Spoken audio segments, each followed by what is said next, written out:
আমাদের ট্রেন এখন কামারকুণ্ডু স্টেশনে 3 নম্বর প্ল্যাটফর্ম থেকে ছাড়লো।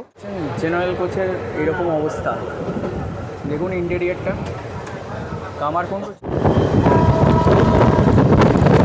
থেকে 205 কিলোমিটার ডিস্টেন্স কভার করে এই ট্রেনটি এসে পৌঁছালো রামপুরহাট জংশন। ট্রেনে ভিড় দেখতে পাচ্ছেন সেই লেভেলের। আমরা একটা ভেরি গুড আফটারনুন বন্ধুরা, এখন দাঁড়িয়ে আছি কামারকুণ্ডু রেলওয়ে স্টেশনেতে। আর আজকে আমরা জার্নি করতে চলেছি নতুন করে একটা নতুন জেনারেল কোচের এক্সপিরিয়েন্স, সেটা হচ্ছে শহীদ এক্সপ্রেসে। ট্রেনটা হাওড়া থেকে রামপুরহাট পর্যন্ত যাবে। আর যদিও আজকে আমরা হাওড়া পর্যন্ত যেতে পারিনি, আজকে আমরা এই কামারকুণ্ডু থেকে রামপুরহাট পর্যন্ত জার্নি করব।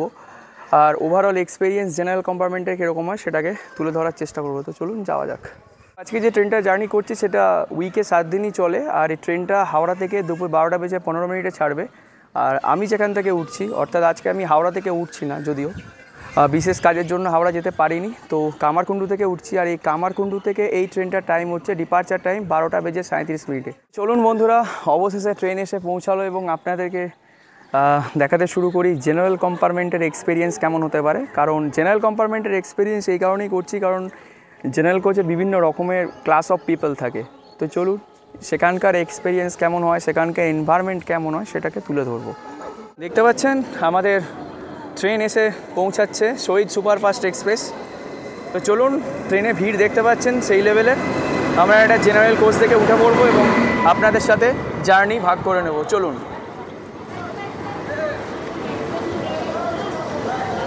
আমাদের ট্রেন এখন কামারকুণ্ডু স্টেশনে 3 নম্বর প্ল্যাটফর্ম থেকে ছাড়লো। আর যথারীতি জেনারেল কোচে কিন্তু খুব পরিমাণেই মোটামুটি ভিড় আছে। আস্তে আস্তে ট্রেনটা যত তার গন্তব্যের দিকে এগিয়ে যাবে, আস্তে আস্তে ট্রেনেতে ভিড় বাড়তে থাকবে। আর এই ট্রেনটা বেসিক্যালি তারাপীঠ যাওয়ার জন্য খুব কিন্তু ফেমাস ট্রেন, তো সেই হিসেবে ভিড় আছে। একবার দেখাতে চেষ্টা করব জেনারেল কোচের ইন্টেরিয়রটা কেমন এবং কেমন ভিড় আছে। আর বেসিক্যালি বর্ধমান, এর পরের স্টপেজ হচ্ছে বর্ধমান, যদিও এই ট্রেনটা হাওড়া থেকে ছেড়ে আসছে এবং ফার্স্ট স্টপেজই কামারকুণ্ডু। তো আমরা কামারকুণ্ডু থেকে উঠলাম, পরবর্তী স্টেশন হচ্ছে বর্ধমান। এখান থেকে 62 কিলোমিটার ডিস্টেন্স কভার করবে নন স্টপ। তো বর্ধমানে গিয়ে আরও ভিড় হবে, দেখাতে চেষ্টা করব। চলুন ভেতরে গিয়ে দেখি কেমন অবস্থা। তো দেখতে পাচ্ছেন জেনারেল কোচের এরকম অবস্থা, দেখুন ইন্টেরিয়রটা। কামারকুণ্ডু ছাড়ার পর মোটামুটি এখনও এইরকম লেভেলের ভিড়, যদিও আস্তে আস্তে এদিকটাও দেখাতে পারছি, এদিকটাও দেখতে পাচ্ছেন একই অবস্থা। ট্রেন এখন ঢুকছে বর্ধমান জংশন স্টেশন, অর্থাৎ এই ট্রেনটির সেকেন্ড হল্ট। আর এই হাওড়া থেকে রামপুরহাট পর্যন্ত এই শহীদ সুপারফাস্ট এক্সপ্রেসটি সপ্তাহে 7 দিন চলে। আর প্রতিদিন দুপুর 12:15 হাওড়া থেকে ছাড়ে আর রামপুরহাটে পৌঁছে দেয় বিকেল 3:50 বা বলতে পারেন দুপুর 3:50। আর এটি সুপারফাস্ট ক্যাটাগরি ট্রেন। তো অলরেডি দেখিয়েছি ট্রেনে মোটামুটি কেমন ভিড় আছে। চলুন বর্ধমান জংশনে কীরকম হয় সেটা দেখাই। বর্ধমান জংশনে কীরকম লেভেলের ভিড় হতে পারে সেটা দেখানোর চেষ্টা করছি এবং পরপর তো প্রত্যেকটা স্টেশন দেখাবো, চেষ্টা করব যে কীরকম লেভেলের ভিড়টা হতে পারে এবং জার্নি এক্সপিরিয়েন্স কেমন হয় সেটাও দেখাবো। এখন হাওড়া থেকে 94 কিলোমিটার ডিস্টেন্স কভার করে এসে পৌঁছালাম বর্ধমান জংশন স্টেশনের 1 নম্বর প্ল্যাটফর্মে। আর দেখতে পাচ্ছেন সেরকম লেভেলের কিন্তু ভিড় আপাতত হয়নি। সামনের দিকটা দেখানোর চেষ্টা করব। দেখুন জেনারেল কোচের সামনের দিকটা দেখুন, সামনে আর একটা জেনারেল আছে, সামনে লোকোমোটিভ আছে, আর এদিকে পরপর হচ্ছে এটা, আর তারপরেরটা হচ্ছে জেনারেল। ট্রেন এখন বর্ধমান জংশনের 1 নম্বর প্ল্যাটফর্ম থেকে ছেড়ে তার নির্ধারিত গন্তব্য রামপুরহাটের দিকে এগিয়ে চলেছে।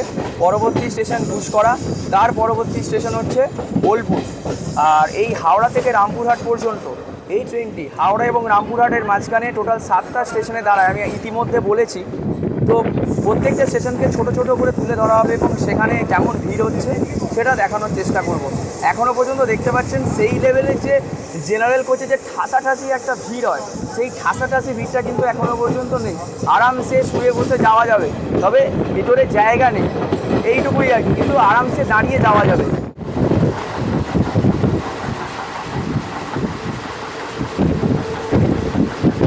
ট্রেন এখন চলতে চলতে প্রায় দাঁড়িয়ে পড়েছে ঝাপটের ঢাল স্টেশনেতে সিগন্যাল না পাওয়ার জন্য।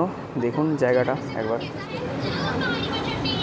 দেখতে পাচ্ছেন, এই যে ঝাপটের ঢাল স্টেশন পেরিয়ে এসে সামনে প্রায় দাঁড়িয়ে গিয়েছিল, আবার স্টার্টার হয়ে গেছে, তো ট্রেন ছেড়ে দিল।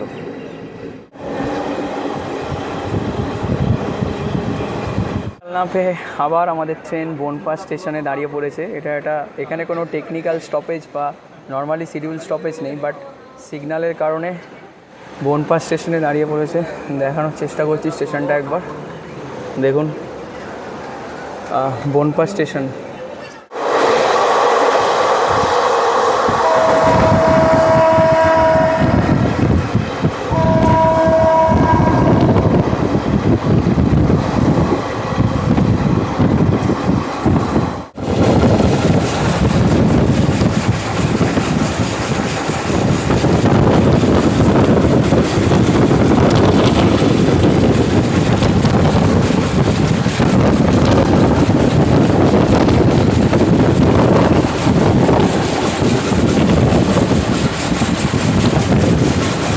ট্রেনটি হাওড়া থেকে 145 কিলোমিটার ডিস্টেন্স কভার করে এখন এসে পৌঁছালো বোলপুর শান্তিনিকেতন রেলওয়ে স্টেশনের 1 নম্বর প্ল্যাটফর্মে। আর এই স্টেশনের স্টেশন কোড হচ্ছে BHP। বোলপুর স্টেশনটি এই রুটের বীরভূম জেলার প্রথম স্টেশন। আর এর আগের স্টেশন আমরা স্কিপ করে এসেছি, সেটা হচ্ছে ঘুষকরা। যেহেতু কভার করিনি, কারণ আগের ভিডিওতে কভার করা ছিল, তাই কভার করা হয়নি বা করিনি। এর পরের স্টেশনগুলো কোনোটাই কভার করা নেই। পরবর্তী স্টেশন প্রান্তিক, তারপর আহমেদপুর জংশন, সো এগুলো দেখানোর চেষ্টা করব। তো চলুন ভিডিওটা কন্টিনিউ করা যাক। এখন বোলপুর স্টেশনের 1 নম্বর প্ল্যাটফর্ম থেকে ছেড়ে দিল। আর ট্রেন বেশিক্ষণ দাঁড়ায়নি, কারণ ট্রেন অলরেডি 16 মিনিট লেট করে বোলপুর স্টেশনে ঢুকেছিল। আর এই বোলপুর শান্তিনিকেতন মানেই হচ্ছে রবীন্দ্রনাথ ঠাকুর, যার জন্য এত ফেমাস বোলপুর শান্তিনিকেতন। আর এই বোলপুর শান্তিনিকেতন কিন্তু একটা ট্যুরিস্ট প্লেসও বটে, কারণ এখানে রয়েছে সোনাঝুরি হাট থেকে শুরু করে বিখ্যাত শান্তিনিকেতন। যাই হোক, আমাদের ট্রেন এখন বোলপুর থেকে ছাড়লো। ট্রেনে সেভাবে ভিড় নেই। আর এগুলো বেসিক্যালি কী হয়, শর্ট ডিস্টেন্সের জার্নি ট্রেন, তো সেরকম লেভেলের ভিড় হয় না। আবার এই শহীদ এক্সপ্রেসই তারাপীঠ যাওয়ার জন্য কিন্তু খুব ফেমাস ট্রেন। মঙ্গলবার আর শনিবার হচ্ছে এই ট্রেনে আবার ওঠা যায় না। আবার যখন কৌশিকে অমাবস্যা হয় তারাপীঠে, তখন তো এই ট্রেনে ওঠাই যায় না, মনে হয় ঝুলে ঝুলে যেতে হয়। কারণ আমার এক্সপিরিয়েন্স আছে, আমি এই বোলপুর শান্তিনিকেতনে 5 বছর পড়াশোনা করেছি, তো সেই সুবাদে আমার এক্সপিরিয়েন্স আছে। এবং আমি প্রতিদিন এই ট্রেনটা করে ফিরতাম, যেটা বোলপুরে তখন টাইম ছিল 5টা 37-এ টাউনে। যাই হোক, পরবর্তী স্টেশন হচ্ছে প্রান্তিক। আর ওই প্রান্তিক থেকেও কিন্তু সোনাঝুরি হাটটা কিন্তু খুবই কাছে। আর প্রান্তিককেও অনেকে ফেভার করে, মানে বোলপুর ঘুরতে আসার জন্য। বাট কমিউনিকেশন সিস্টেমটা অতটা ভালো না হওয়ার জন্য বোলপুরকেই সবাই প্রেফার করে। বাট প্রান্তিকের দিকেও কিন্তু একাধিক রিসর্ট, একাধিক ঘোরার মতো জায়গা রয়েছে। ওখান থেকে বল্লভপুরটা আরও অনেকটা কাছে, সোনাঝুরি হাটটা অনেকটা কাছে। তো চলুন, পরবর্তী স্টেশন প্রান্তিক।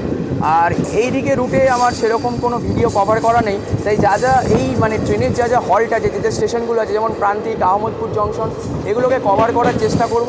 তো চলুন যাওয়া যাক এবং কভার করা যাক।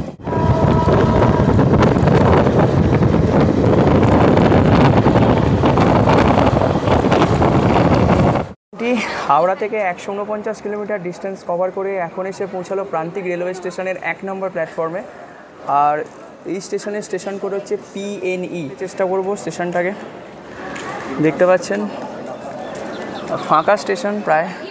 আর এই সামনে দিয়ে এদিক থেকে হচ্ছে শান্তিনিকেতন যাওয়া যায়। এই স্টেশনটাকে অনেকে প্রেফার করে হচ্ছে শান্তিনিকেতনের দিকে যাওয়ার জন্য। আর এদিকে দেখতে পাচ্ছেন একাধিক সব হোটেল টাইপের রয়েছে, এদিকে আপনার রিসর্ট টাইপের রয়েছে। আর এগুলো হচ্ছে আপনার শান্তিনিকেতন মেলার সময় কিন্তু এইসব জায়গাগুলো ফাঁকা থাকে না। সো চলুন, পরের স্টেশন হচ্ছে আহমদপুর জংশন। এখন ছেড়ে দিল প্রান্তিক স্টেশন। এই ট্রেনটির পরবর্তী হল্ট বা স্টপেজ হচ্ছে আহমদপুর জংশন। তো চলুন, এই প্রান্তিক আর আহমদপুর জংশনের মধ্যে ট্রেন কিন্তু ননস্টপ চলবে। আর দেখতে পাচ্ছেন পিছনে সেই লেভেলের এখনও কোনো ভিড় হয়নি। দেখুন ভিড়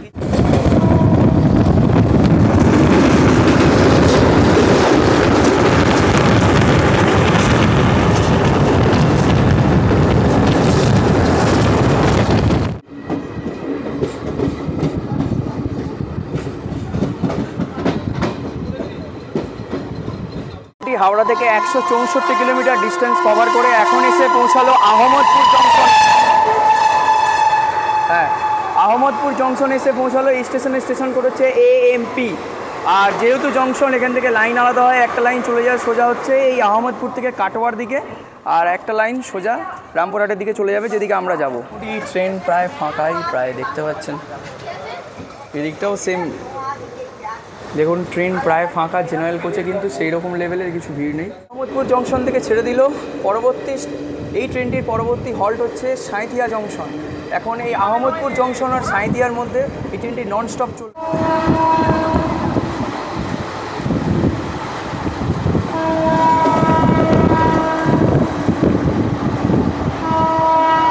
আমাদের ট্রেন এখন এসে পৌঁছালো সাঁইথিয়া জংশন স্টেশনে। এই স্টেশন কোড হচ্ছে SNT, আর এইটা জংশন স্টেশন, তাই এখান থেকে লাইন আলাদা হয়। একটা লাইন সোজা চলে যায় এখান থেকে অন্ডাল, অর্থাৎ সাঁইথিয়া অন্ডাল ব্রাঞ্চ লাইন, আর এই লাইনটা সোজা চলে যাবে রামপুরহাটের দিকে, যেটা দিয়ে আমরা যাব। অর্থাৎ এই স্টেশনটা খুবই গুরুত্বপূর্ণ, কারণ এখান থেকে আমরা চলে যেতে পারবো দুর্গাপুর আসানসোলের দিকে অন্ডাল হয়ে। অর্থাৎ অন্ডালে গিয়ে মিশছে একটা ব্রাঞ্চ লাইন, সেটা হচ্ছে হাওড়া দিল্লি মেল লাইন। আর দেখতে পাচ্ছেন জেনারেল কোচ কিন্তু এখনও পর্যন্ত ফাঁকা, সেই লেভেলের ভিড় নেই বললেই চলে, ভিড় নেই বললেই চলে। দেখতে পাচ্ছেন সেই চিত্র। পরবর্তী স্টেশন হচ্ছে এই ট্রেনটির রামপুরহাটে, আর এই সাঁইথিয়া থেকে রামপুরহাট পর্যন্ত আমরা মাঝে দুটো স্টেশনকে স্কিপ করব, আর এই রামপুরহাট স্টেশনেই কিন্তু এই ট্রেনটির অন্তিম গন্তব্য স্টেশন। তো চলুন রামপুরহাটে গিয়ে কথা হচ্ছে। আর আমাদের ট্রেন কিন্তু এখন সাঁইথিয়া থেকে ছেড়ে দিল। এটা হচ্ছে ময়ূরাক্ষী নদী। এই যে সাঁইথিয়া স্টেশন ছাড়ার পরই দেখতে পাচ্ছেন এটা হচ্ছে ময়ূরাক্ষী নদী, দেখুন।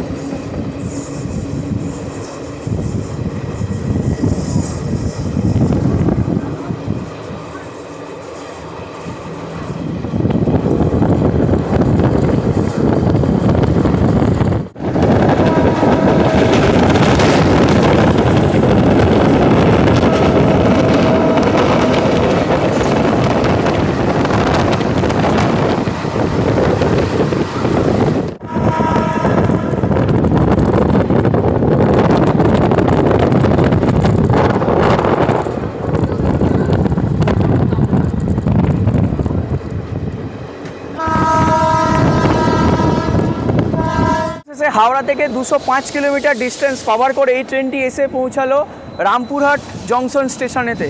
আর এই স্টেশন কোড হচ্ছে RPH। আর আমাদের ট্রেনটা রামপুরহাট জংশন স্টেশনের 2 নম্বর প্ল্যাটফর্মে এসে পৌঁছেছে। পেছনে দেখতে পাচ্ছেন এই ট্রেনটি। আবার এই ট্রেনটি কিন্তু কিছুক্ষণ পরে অর্থাৎ হাওড়া যাবে ফিরে। এই ট্রেনটি বললাম সপ্তাহে 7 দিনই চলে, যাতায়াত করে। তো আর এই রামপুরহাট জংশন থেকে তারাপীঠ অনেকে যায়, আর তারাপীঠ যাওয়ার জন্য এটাই বলতে গেলে মানে কমিউনিকেশনের দিক থেকে একদম বেস্ট স্টেশন। যারা সবাই তারাপীঠ যায় তারা কিন্তু এই রামপুরহাট থেকেই যায়। তো বন্ধুরা, ওভারঅল এক্সপিরিয়েন্স শেয়ার করলাম এই জেনারেল কম্পার্টমেন্টে। অ্যাকচুয়ালি জেনারেল কম্পার্টমেন্টের এনভায়রনমেন্ট কেমন হয়, তো বেসিক্যালি যেহেতু শর্ট ডিস্টেন্সের ট্রেন, তো সেই রকমভাবে ভিড় ছিল না, তবুও দেখতে গেলে কিন্তু ভালোই এক্সপিরিয়েন্স ছিল। তো দেখা যাক। জেনারেল কম্পার্টমেন্টে পাগল করা ভিড় দেখতে গেলে বেসিক্যালি আমাদেরকে ওই দূরপাল্লার ট্রেনগুলোতে ভিডিও বানাতে হবে, যাকে বলে এক ধরনের দুঃসাহসিক অভিযান, সেগুলো করতে হবে। আর সেগুলো করতে গেলে আপনাদের সাপোর্ট অত্যন্ত কাম্য। তো আপনারা সাপোর্ট করুন, পাশে থাকুন, ভিডিওটাকে শেয়ার করুন এবং ভিডিওটা পুরো দেখুন। তো আজকের মতো আপাতত ভিডিওটা এখানেই শেষ করছি। আর আকাশের অবস্থা খুব খারাপ, আমাকেও ফিরে যেতে হবে। আকাশ তো একদম যেমন খুশি সাজো প্রতিযোগিতায় মানে সেজে ফেলেছে, জানি না এরপর কী হতে পারে। আপাতত অবস্থা খুবই খারাপ দেখতে পাচ্ছি চারিদিকে। আমাকে আবার বাড়ি ফিরতে হবে হুগলিতে। তো যাই হোক বন্ধুরা, ভিডিওটা এখানে শেষ করছি। পাশে থাকবেন। আর যদি কোনো কোয়ারি থাকে, আপনাদের যদি কোনো ডিমান্ড থাকে কোনো ট্রেনে ভিডিও করার জন্য, অবশ্যই কমেন্ট করবেন। আপনাদের প্রত্যেকটা কমেন্ট আমাদের কিন্তু উৎসাহিত করে। তো শেষ করছি। আর দেখে নিন একবার রামপুরহাট স্টেশনটা দেখে নিন। এই যে দেখুন।